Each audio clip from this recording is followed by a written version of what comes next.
Muy buenas noches, muchas gracias nuevamente por acompañarnos en esta sesión del Colegio Nacional, segunda conversación y última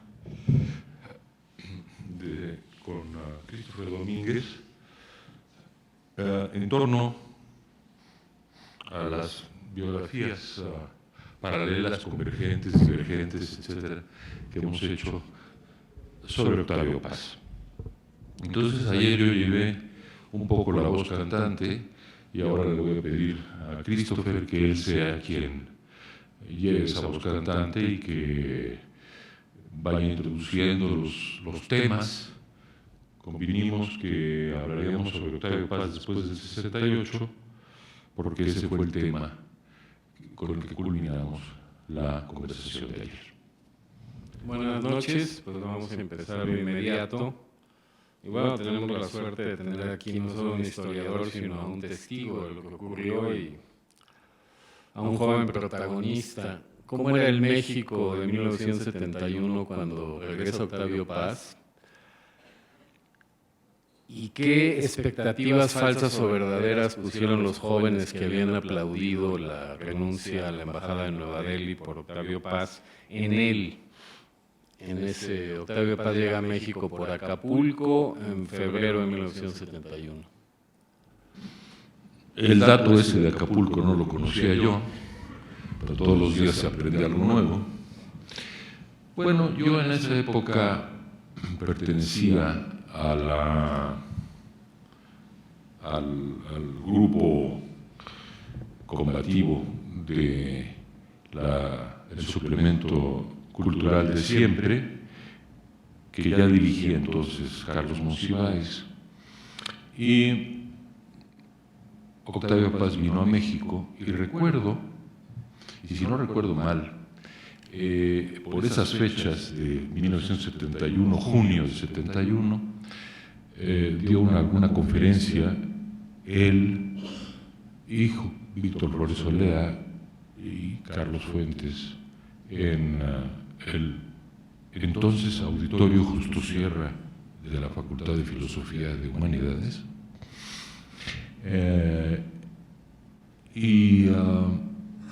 nuestras esperanzas eran que Octavio Paz encabezara un partido político, y de hecho hubo conversaciones muy serias con Eberto Castillo en torno a esa posibilidad. Pero recordemos que en 1971 ocurrió el 10 de junio y Echeverría prometió que después de esa represión habría una investigación, se encontraría a los culpables y por un largo tiempo, más bien diría yo por un tiempo indefinido, la generación de intelectuales de la edad de Octavio Paz, bueno, Flores Olea, Carlos Fuentes, la edad, perdón, no de Octavio Paz, sino de Luis Echeverría, esa generación le dio a Echeverría el beneficio de la duda, y se lo dio al grado de que muchos de ellos se volvieron funcionarios del gobierno de Echeverría. Y Octavio Paz no le dio el beneficio de la duda, más que al principio, cuando habló de que había que devolverle la transparencia a las palabras, y yo creo que en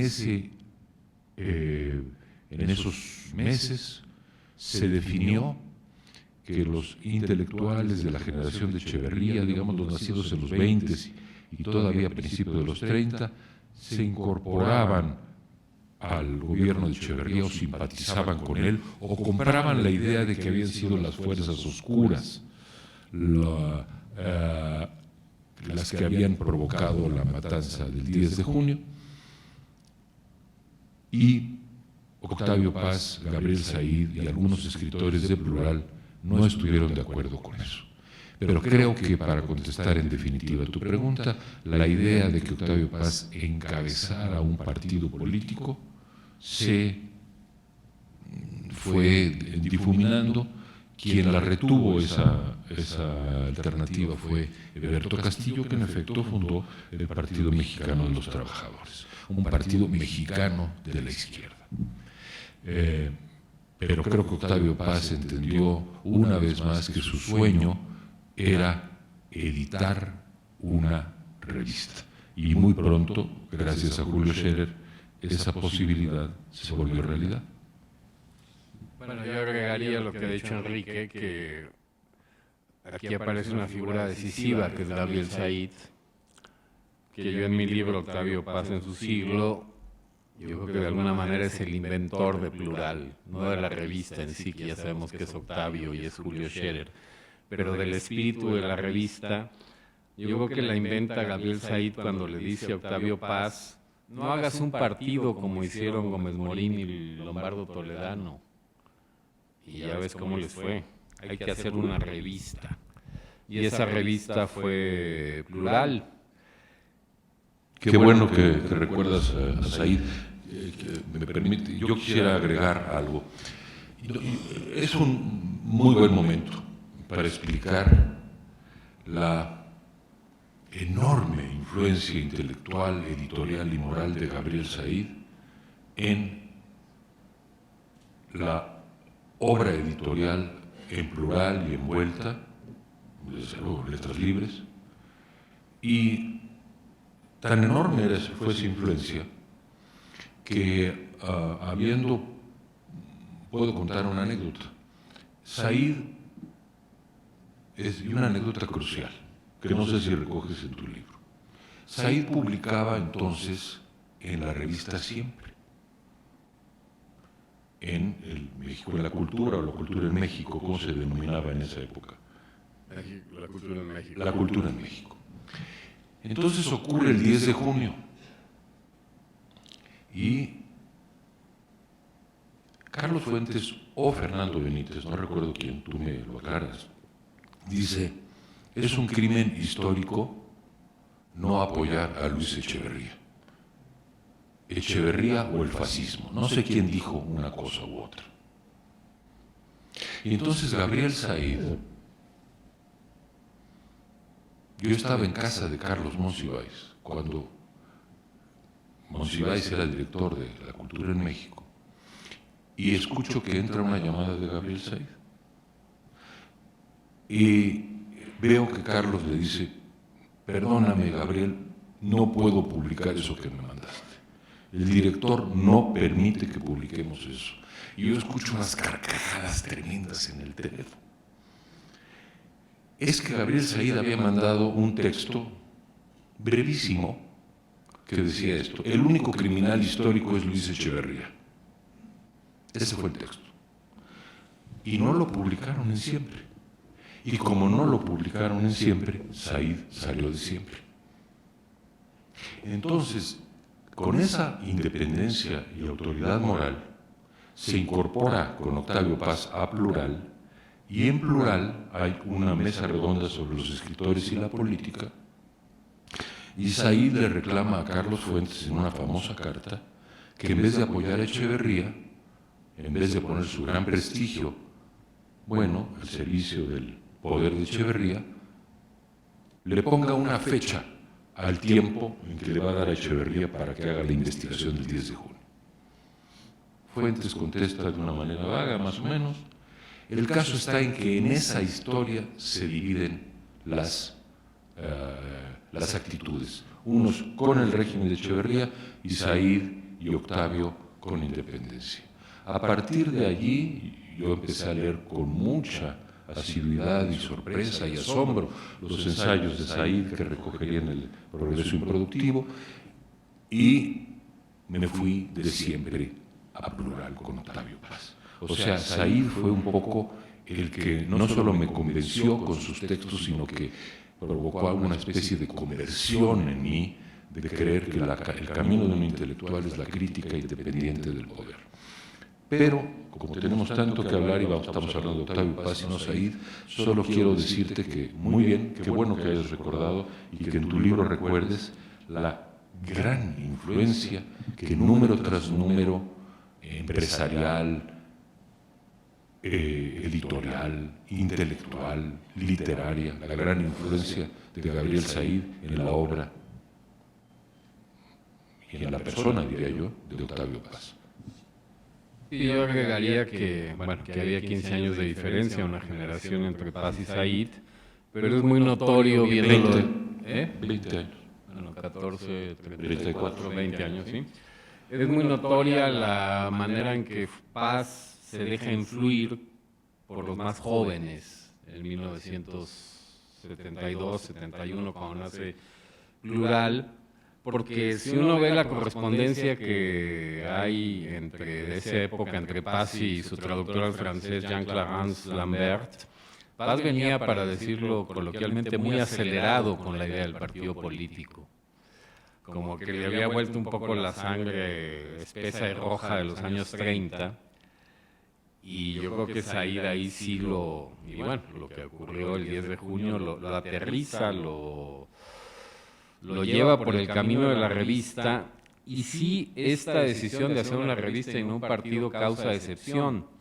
En la misma mesa redonda de intelectuales y poder que tú mencionas, que se hizo parece que en septiembre del 72, sí. José Emilio Pacheco le reclama a Paz dónde quedó el partido, dónde quedó el liderazgo. Y ahí empieza un tema que será quizás uno de los principales en esta conversación, el desencuentro entre Paz y la izquierda.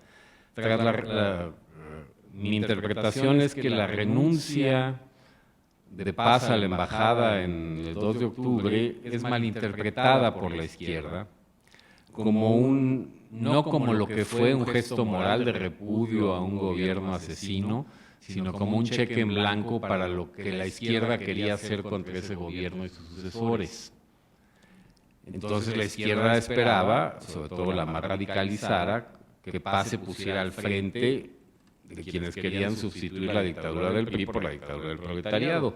Y Paz les dice, ahí sí no, vamos a hacer otra cosa, que es lo que se desprende de Postdata, que es, vamos a hacer de esto una democracia más o menos normal, vamos a acotar el poder del presidente, etcétera, etcétera. Empieza ahí, yo creo, no sé si el liberalismo, pero sí la centralidad de la democracia en el pensamiento de Paz. Y esto es muy mal visto por la izquierda, sobre todo después del 10 de junio. Pero, Christopher, déjame introducir otro factor aquí. Tú hablas, y hemos hablado de la importancia de Gabriel Said, que es un pensador y un personaje absolutamente original. Ni siquiera habría que llamarlo liberal, es liberal y es muchas otras cosas, ¿no? Y sí, para centrarlo en plural, Said es fundamental. Pero también está Daniel Cosío Villegas. Los últimos años luminosos de Daniel Cosío Villegas, los años desde cuando cumplió, digamos, 76 años de edad, él murió a los 77, se veía mucho mayor, pero murió a los 77 años, publicó en plural y se acercaron Paz y Cosío Villegas. Se habían peleado por una tontería en los años 60. Tampoco eran tan afines, digamos, pero Cosío Villegas y Paz se acercaron y yo creo que Octavio Paz empezó a valorar el liberalismo por Daniel Cosío Villegas.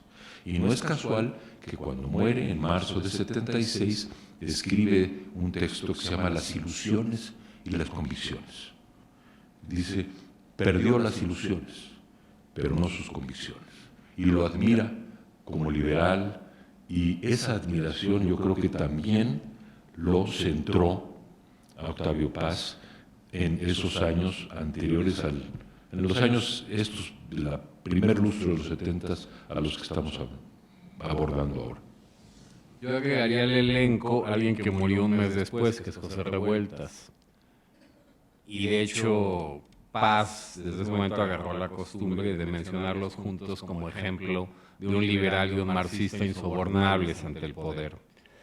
De hecho, llegando a México en 71, una de las primeras cosas que hace Octavio Paz es ir a visitar a Lecumberri y a José Revueltas. Y Revueltas, así como Cosío Villegas, tú mencionas, afianza el reencuentro de Paz con el liberalismo del siglo XIX y lo lleva al México de 1971. Revueltas de alguna manera lo prepara para enfrentarse a lo que siguió, que fue la lectura del Archipiélago Gulag de Solzhenitsyn, y para tratar con estos hombres de izquierda tan religiosos como lo eran de manera muy distinta Solzhenitsyn y Revueltas, lo cual contra lo que pudiera pensarse volvió más difícil el entendimiento en un año que a mí me parece capital de la ruptura de paz con la izquierda, que es 1977, que es el año de la huelga de los profesores universitarios en la UNAM. Eso sí me acuerdo como si fuera ayer, porque ya estaba yo en la revista Vuelta y recuerdo que Alejandro Rossi escribió Cosa Rara en él, un texto político, porque estaba en la UNAM y decía que y criticó ese movimiento de huelga, y Octavio Paz escribió un artículo en donde lo que principalmente decía es que los partidos políticos no deberían de utilizar a la universidad como trampolín o como escenario de sus proyectos electorales. Pero para entonces había ocurrido también, o estaba por ocurrir, la polémica con Monsiváis. Esa polémica, y todos estos ya son vivencias directas, impresionó muchísimo a Octavio, le dolió mucho los primeros textos de Carlos sobre él, y Carlos ya era claro que el grupo de siempre, con el núcleo fuerte y con Carlos Monsiváis a la cabeza, se lanzaba a la yugular. Tú seguramente en tu libro, yo también en el mío, tú con mayor detalle seguramente, recuerdas esa polémica. ¿Cuál es tu imagen finalmente de lo que dejó ese ir y venir de 3 o 4 idas y vueltas de polémicas en la revista Proceso? Bueno, leyendo la distancia, había un desnivel en la polémica, sobre todo cuando Monsiváis entra a hablar de lo que él todavía consideraba las conquistas irrenunciables del socialismo soviético. Había cierta razón en algo que dijo Monsiváis toda su vida. Yo sostengo que la relación, no sé, tú debes ser una fuente más autorizada que yo, la relación político-personal entre ellos nunca se rompió. Hablaban mucho por teléfono.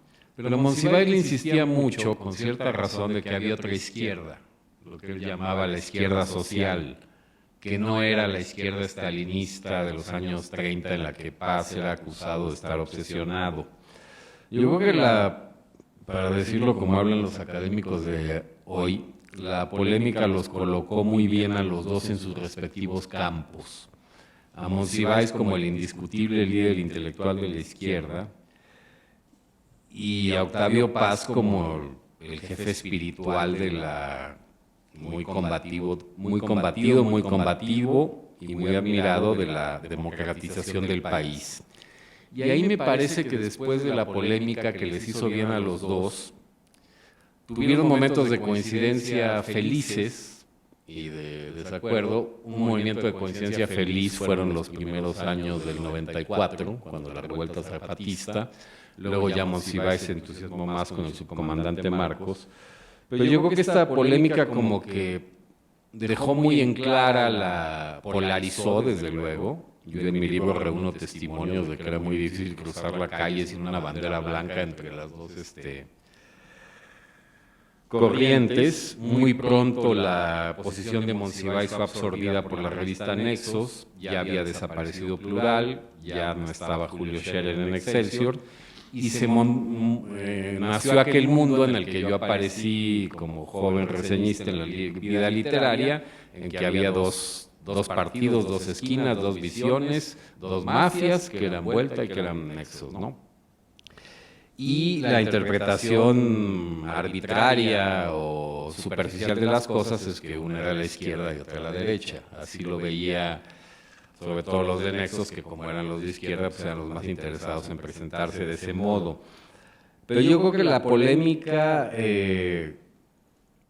creo que la ganó Paz en el sentido estricto de la retórica. pero que a Monsiváis le sirvió mucho para darle un lugar incontestable que alguien como Carlos Fuentes, que vivía la mayor parte en el extranjero y que su carácter no se conciliaba con la grilla cotidiana, le dejó. Entonces yo creo que Monsiváis debe haber estado muy agradecido de, como decía Fernando Savater, como dice Fernando Savater, de retar al tirador más poderoso del pueblo. Bueno, mi punto de vista sobre esto es es el que expongo en el libro.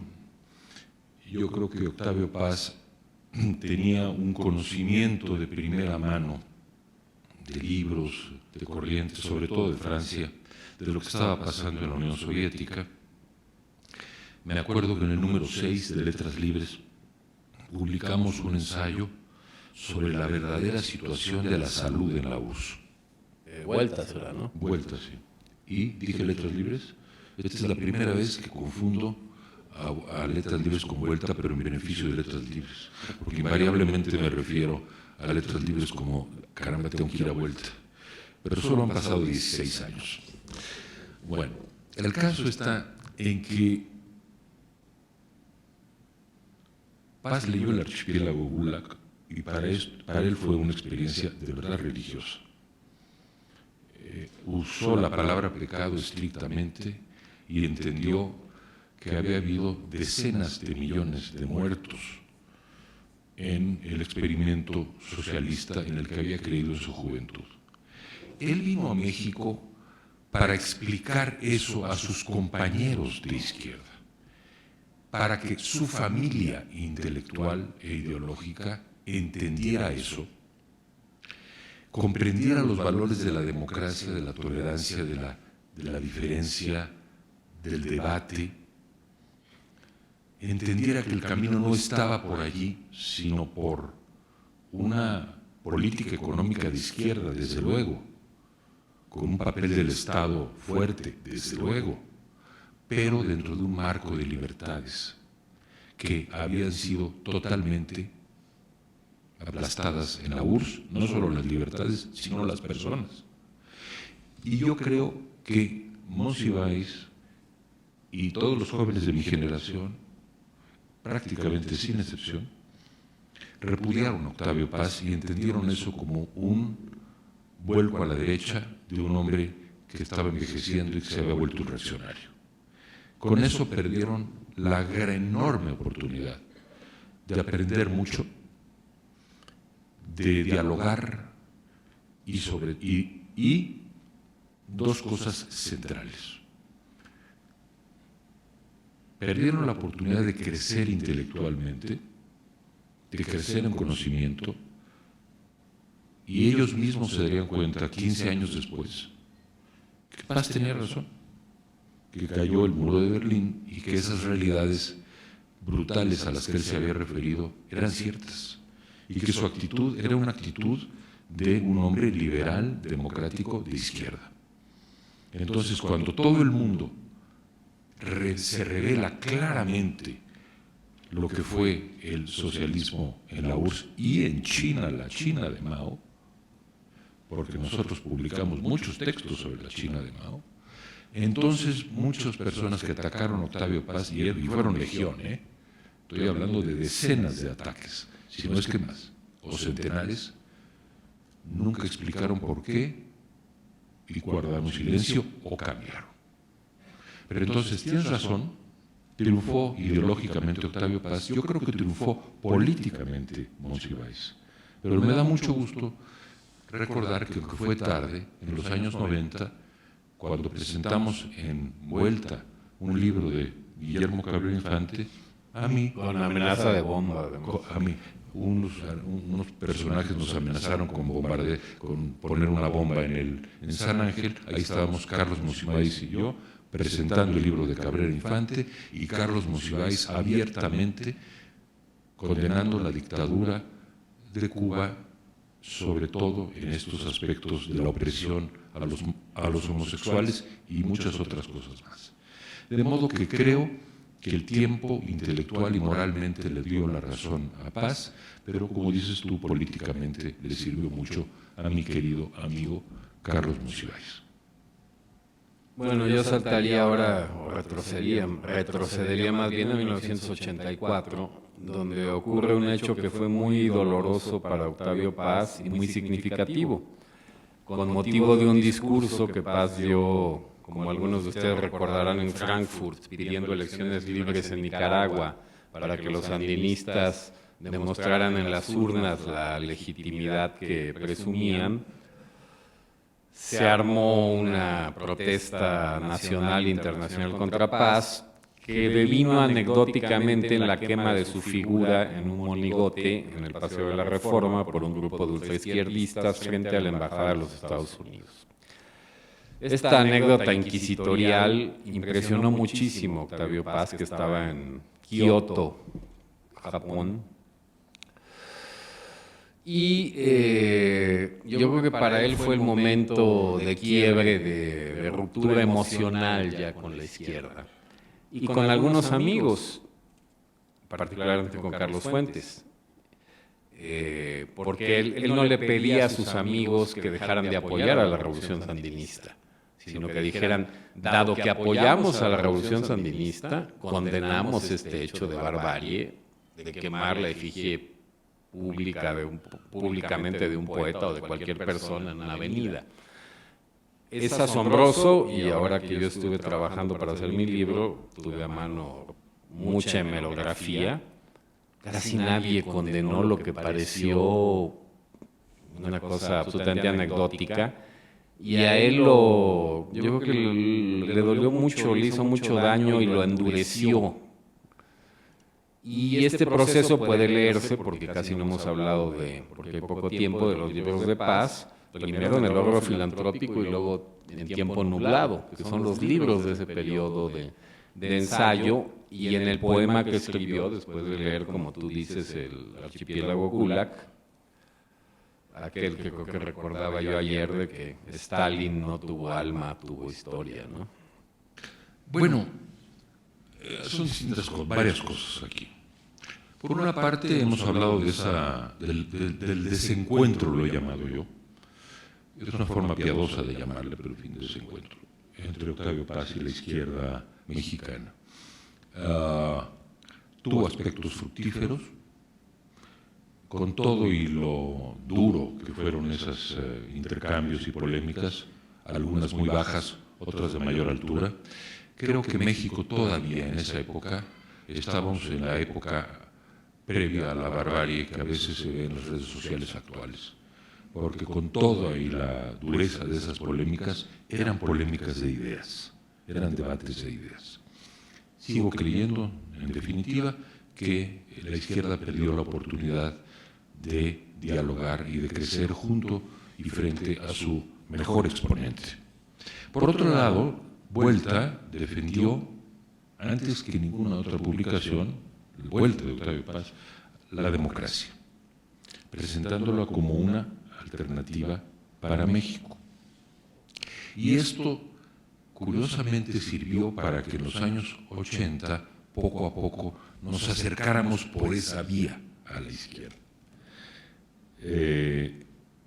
Si bien hubo esa durísima episodio al que te estás refiriendo, fue 84, en 86 ocurrieron las elecciones fraudulentas, como todas, o casi todas, en Chihuahua, y entonces firmamos una carta, propusimos envuelto una carta abierta que tuvo mucha prensa internacional, y allí firmaron muchos personajes siempre de nexos de proceso, y firmó Carlos Monsiváis, y si no me equivoco también Elena Poniatowska.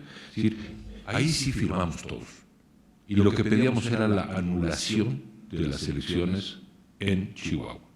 Por supuesto, el secretario de Gobernación de entonces, su nombre es Manuel Bartlett, por si algunos de ustedes lo han olvidado, nos dijo en una cena que era imposible conceder eso, porque eso era entregar al estado de Chihuahua, a los empresarios de Estados Unidos y a la Iglesia.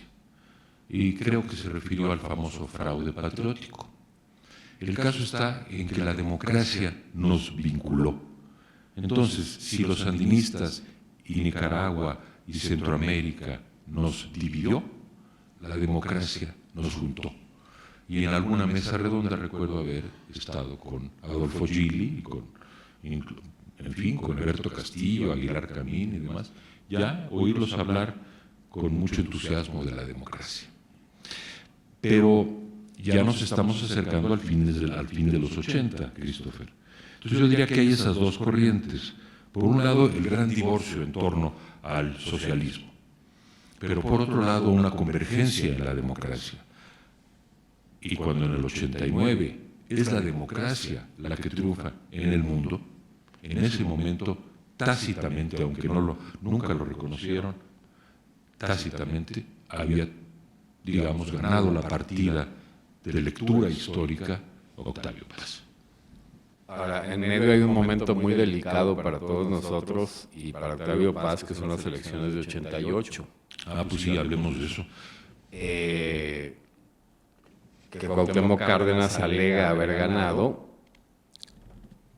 cuyo supuesto triunfo no es reconocido, y estos mismos intelectuales que tú hablas, con la excepción quizás de Gili y de Monsiváis, comparten la posición de Paz. Por primera vez en México, el PRI había perdido casi la mitad de los diputados de la Cámara.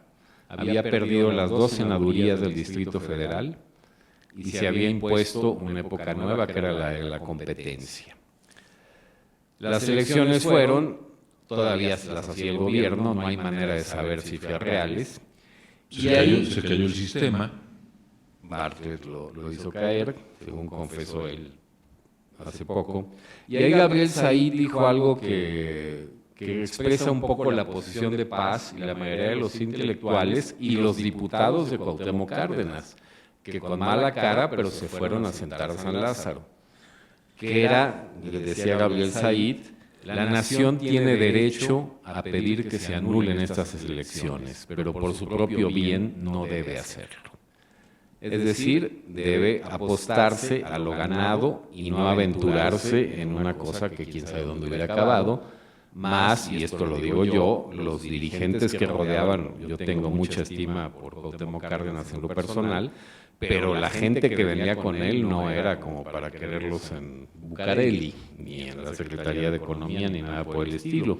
Y ahí se creó un problema grave, fue, digamos, la primera prueba de democracia directa que sufrió Paz. Hay unas elecciones, no se sabe bien quién ganó, no se pueden anular, y hay que apostar o porque se anulen y hacer lucha cívica izquierda-derecha, porque aquí Cuauhtémoc Cárdenas y Manuel Cloutier estaban unidos, el PAN y lo que luego sería el PRD, y ahí la posición que tiene Vuelta, la posición que tiene Paz y que tiene Said es la que sigue todo el país.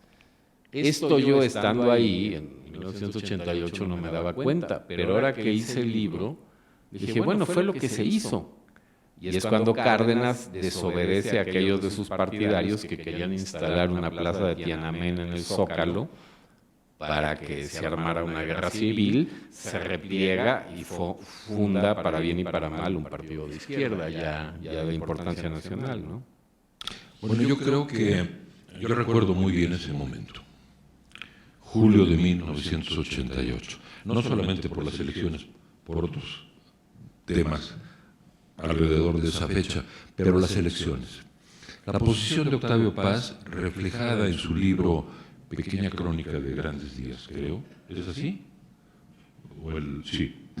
Fue la que dice Christopher, y luego un apoyo a el espíritu reformador de Carlos Salinas de Gortari. Gabriel Said, como es su costumbre, adoptó una postura muy crítica, muy independiente, e incluso sus textos políticos los empezó a publicar en Contenido. Desde entonces está en la revista Contenido. Y yo me fui a publicar a La Jornada. y publiqué 6 años en La Jornada mis textos críticos del gobierno de Salinas de Gortari. Los textos literarios e históricos los publicábamos en Vuelta, pero no hubo un cisma en Vuelta. Tú ya estabas allí, puedes recordarlo. Fueron años muy fructíferos, hicimos el encuentro Vuelta, sobre el que hay que hablar un poco, de 1990, Octavio Paz ganó el premio Nobel, hicimos otro encuentro sobre historia, fueron años muy fructíferos. Había una diferencia de puntos de vista. Creo que todos estábamos de acuerdo en ciertos aspectos de modernización económica. El propio Said estaba de acuerdo, claro, con el TLC, y yo también, y Octavio también, pero teníamos muchas dudas del aspecto político, y digamos que Octavio no las tuvo tanto, o le dio un aval mayor. Pero ese fue un aval en el nivel de la opinión.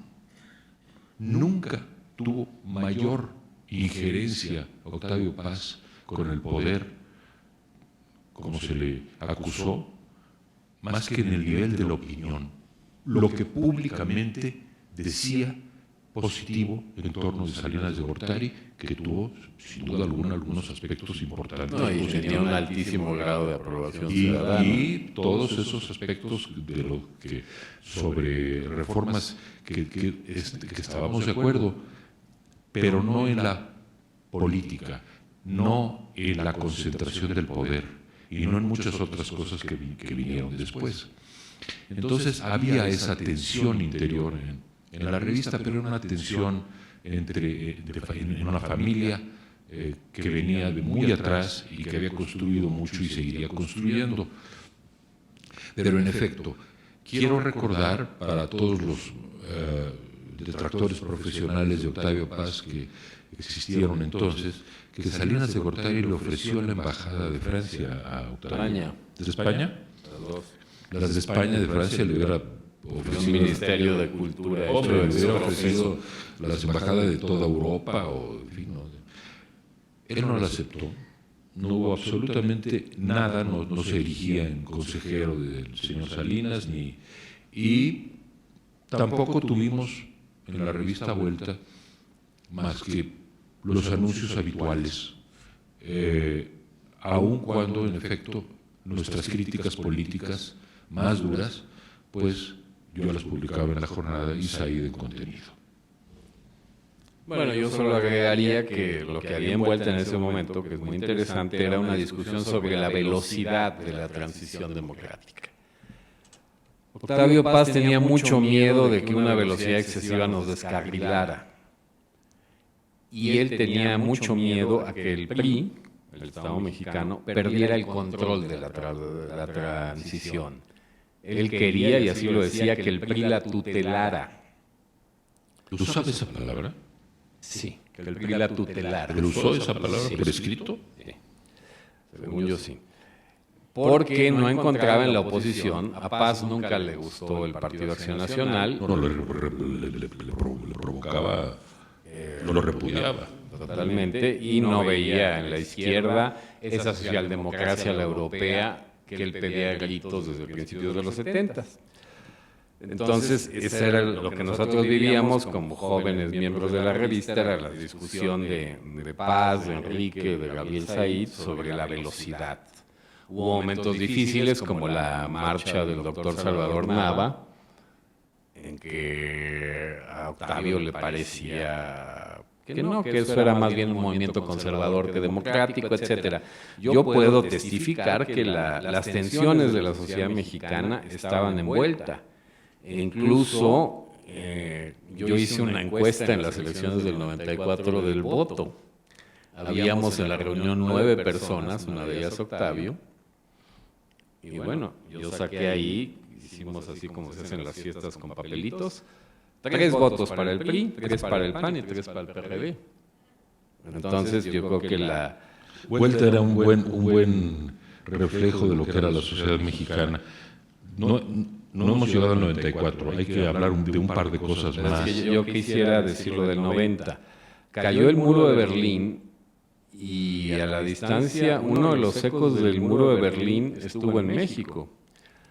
Gracias a la imaginación y a la logística tuya, se organizó en agosto o septiembre de 1990 un encuentro donde nada menos y nada más se sacó de Europa, de la entonces llamada Europa Oriental, y se trajo a México a los señores que estaban haciendo la transición en la Unión Soviética, en Polonia, en Checoslovaquia, en Hungría, para que vinieran a hablarle al público en lengua española de lo que estaba pasando. Fue un acontecimiento histórico. Yo estaba ya ahí llevando refrescos, haciendo cosas logísticas, muy interesante.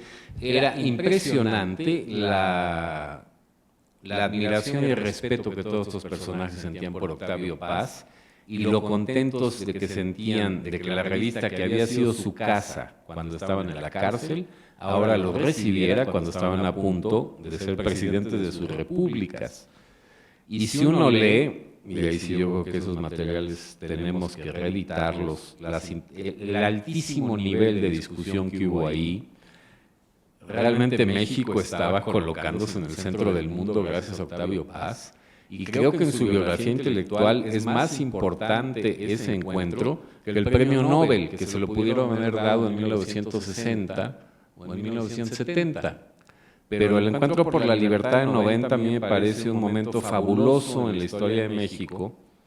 Es difícil hablarlo desde acá porque, bueno, pues Enrique lo organizó, yo estuve ahí también, etcétera. Pero bueno, yo invito a que se relea lo que entonces se discutió. Claro, hay cosas que no se sabían, como lo que iba a pasar en China. Ni siquiera lo que se venía encima en Yugoslavia meses después. Un poco sí, un poco sí. Pero sí, es una historia fascinante por contar. Pero quiero recordarles también anecdóticamente que fue en ese encuentro vuelta, en donde ustedes pueden ver en YouTube, cuando la famosa frase "la dictadura perfecta" es Vargas Llosa y yo en una mesa. Y entonces lo traigo a cuento no solo por su valor anecdótico, que ahora está tan de moda.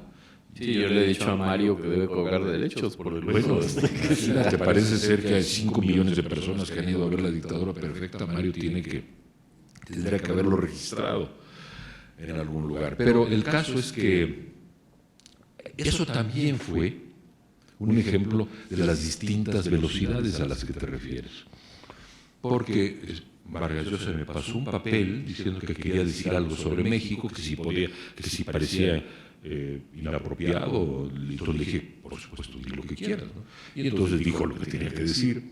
Y ustedes pueden ver en YouTube que en la galería estaba Octavio Paz furioso, e hizo una gran defensa de la Revolución Mexicana y de la herencia cultural de la Revolución Mexicana, frente a Mario Vargas Llosa, un liberal democrático, que dice, pues tú dirás todo lo que digas, yo admiro mucho a Vasconcelos y la cultura y lo que quieras, pero democracia no es, libertades no hay, esta es la dictadura perfecta, que no reprime a sus críticos, sino que los compra.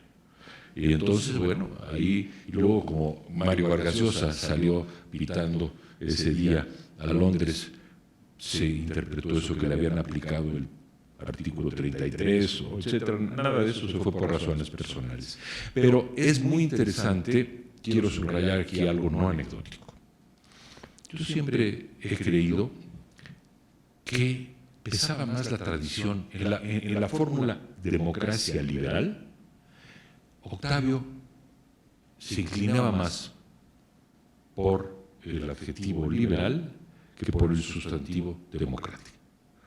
Las palabras, los votos, los procesos electorales, todo esto fue algo a lo que él le dio menos importancia, aunque firmó con la Carta de Chihuahua, etcétera. Lo que él era un liberal, a la manera de los liberales del 19 también, que creían en la libertad de expresión, de manifestación, de protesta, de opinión, de religión, pero tendieron a monopolizar el poder, igual que el PRI monopolizó el poder. Entonces, él quería que el PRI, como dices muy bien tú, guiara la transición, y tenía miedo de que no la tutelara. ¿Tenía razón Octavio Paz o la teníamos nosotros? Yo creo que al final yo creo que la tuvo él en el sentido de que o el electorado prefirió un sexenio más, que fue el que de Zedillo, y el PRI entregó el poder muy pacíficamente a Fox.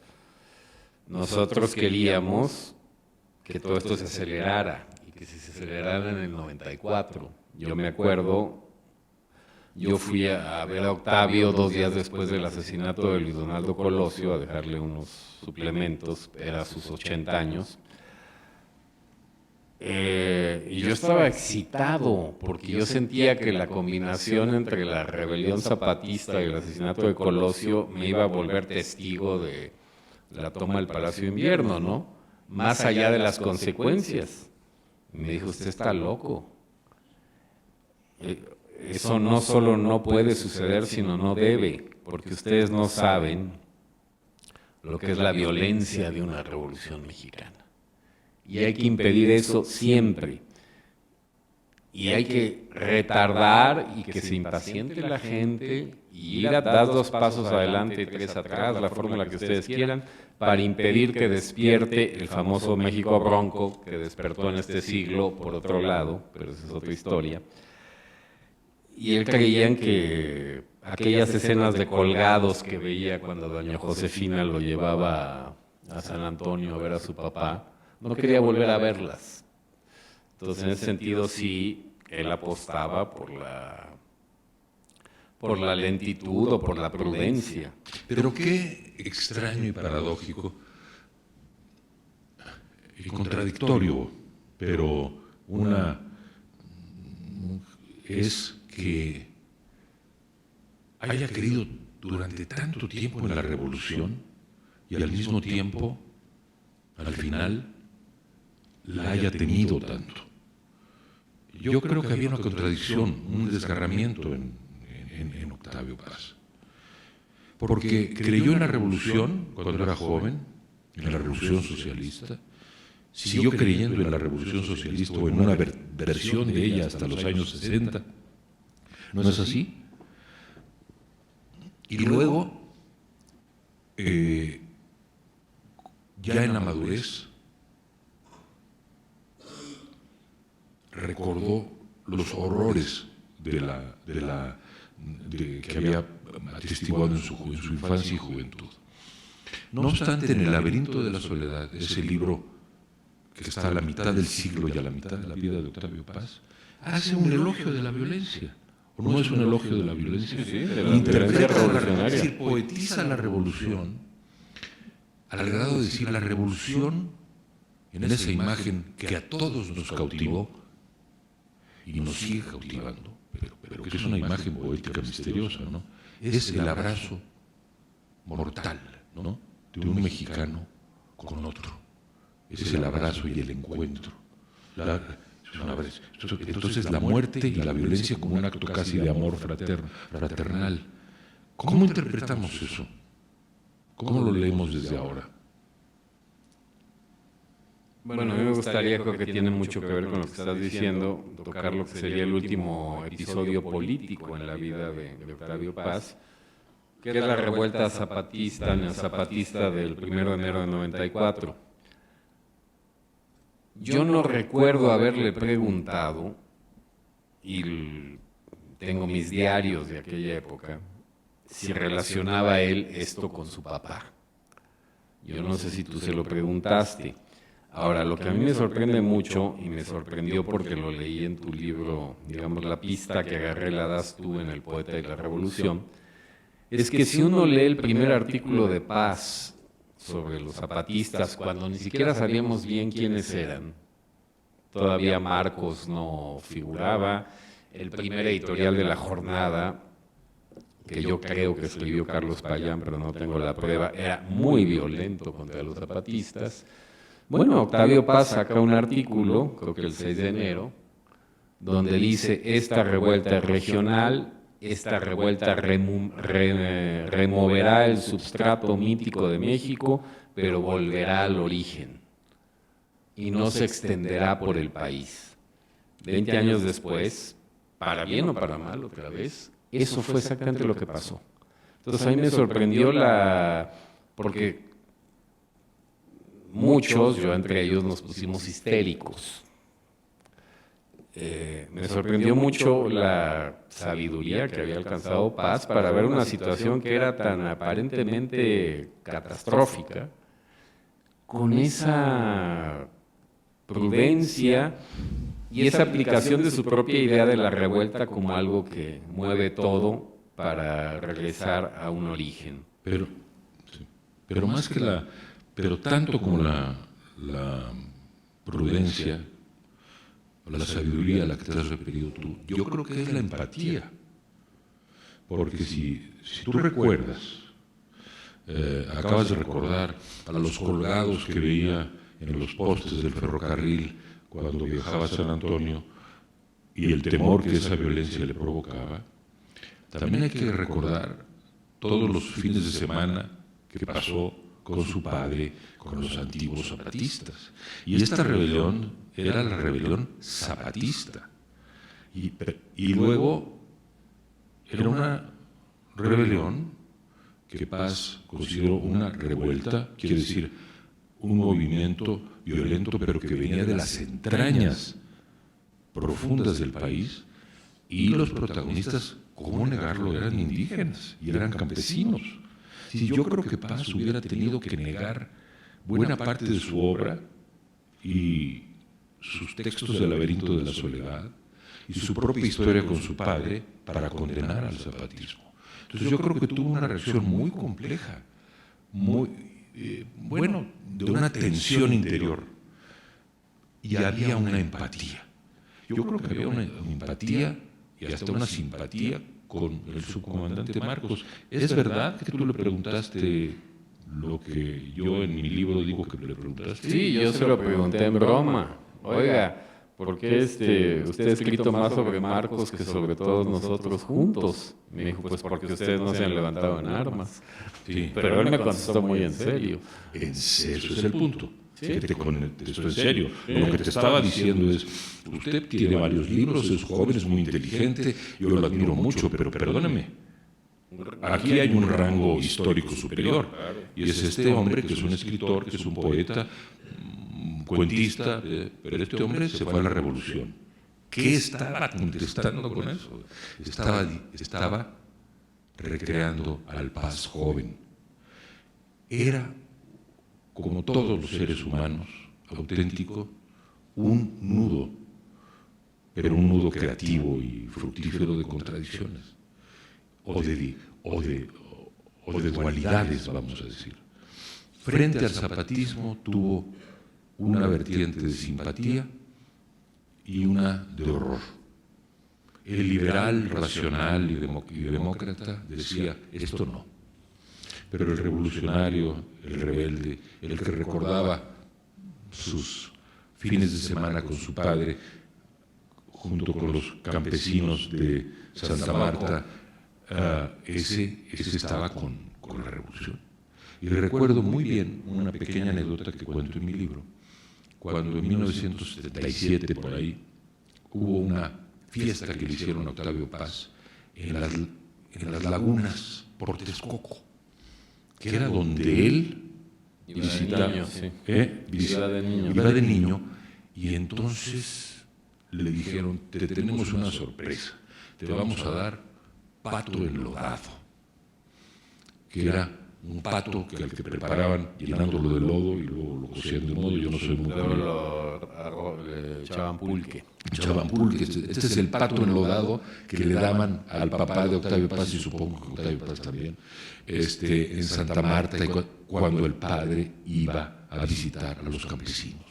Entonces, digamos, su mente, su razón, naturalmente estaban con la democracia liberal, pero sus entrañas, las más profundas, esas estaban con la revolución.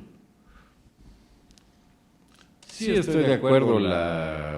Esta visita de su papá en 1994, sorpresiva, debió haberlo removido mucho, pero no lo suficiente como para Yo me acuerdo que hablábamos con los colegas de la revista Vuelta, ¿y qué pasa si Marcos invita a Octavio a la convención de Aguascalientes y va? A ti te invitaron, ¿no quisiste ir? No sé si invitaron a Octavio. No, Pero no lo invitaron, ¿eh? después averigüé por qué no lo invitaron. A ver. Porque Marcos tenía un asesor que conocía muy bien el medio literario de la Ciudad de México y le dijo, si tú quieres molestar a Octavio Paz, ignóralo. Si quieres molestar a Octavio Paz, Ignóralo. Y Marcos al parecer obedeció. Sin Habló de Paz ya habiendo fallecido Octavio con Vázquez Montealbán en aquel libro El Señor de los Espejos. Pero te mencionaba a ti, Aguilar Camín, como que escogía otros interlocutores más cercanos a su generación. Y por desgracia para mí, porque hubiera sido historiográficamente muy rico, no hubo un diálogo directo entre Marcos y Paz, que hubiera sido muy interesante. Pero lo que sí hay que decir, más allá de la mitología de los primeros meses de 94, que fueron muy atractivos simbólicamente, y esto Paz lo dice en sus artículos, el proyecto político de Paz, que era la democracia, no se alteró de manera sustancial por aquella rebelión. Bueno, como ese es el último capítulo de la trayectoria política, ideológica, intelectual de Octavio Paz, que es básicamente lo que ha consistido estas conversaciones biográficas, espero que en algún momento del año próximo invitaremos a Guillermo Sheridan a hablar sobre la literatura y la poesía de Octavio Paz, y a Aurelio Aciaina, que nos hable de su espléndido libro sobre Octavio Paz en Japón, y Fabien Bradou, que ha escrito sobre Octavio Paz en Francia. En fin, hay muchas obras en esa biografía coral que, como dije ayer, estamos escribiendo. Pero, como digo, hemos tocado, Christopher y yo, sobre todo en nuestros libros, al poeta en relación con la historia, las ideas, y dentro de esa historia y de esas ideas, las ideas torales de la democracia y de la revolución. Dicho lo cual, creo que sí hay una constante en la vida de Octavio Paz, más allá de las contradicciones, de las tensiones, y es el amor por la libertad.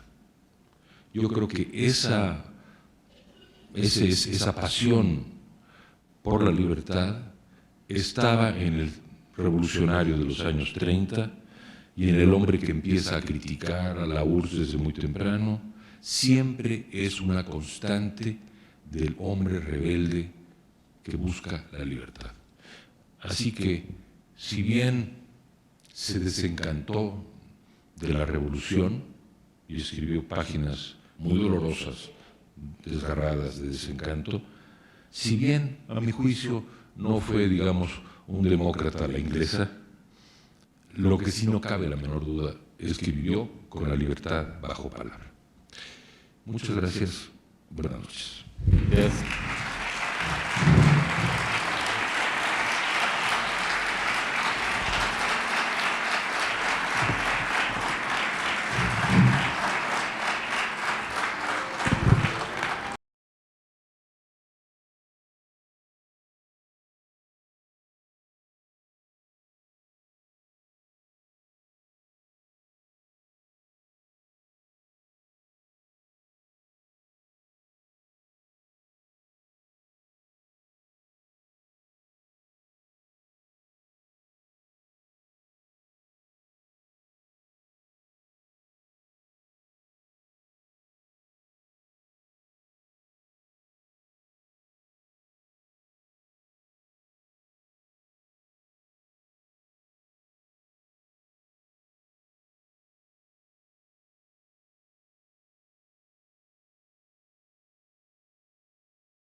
Colegio Nacional.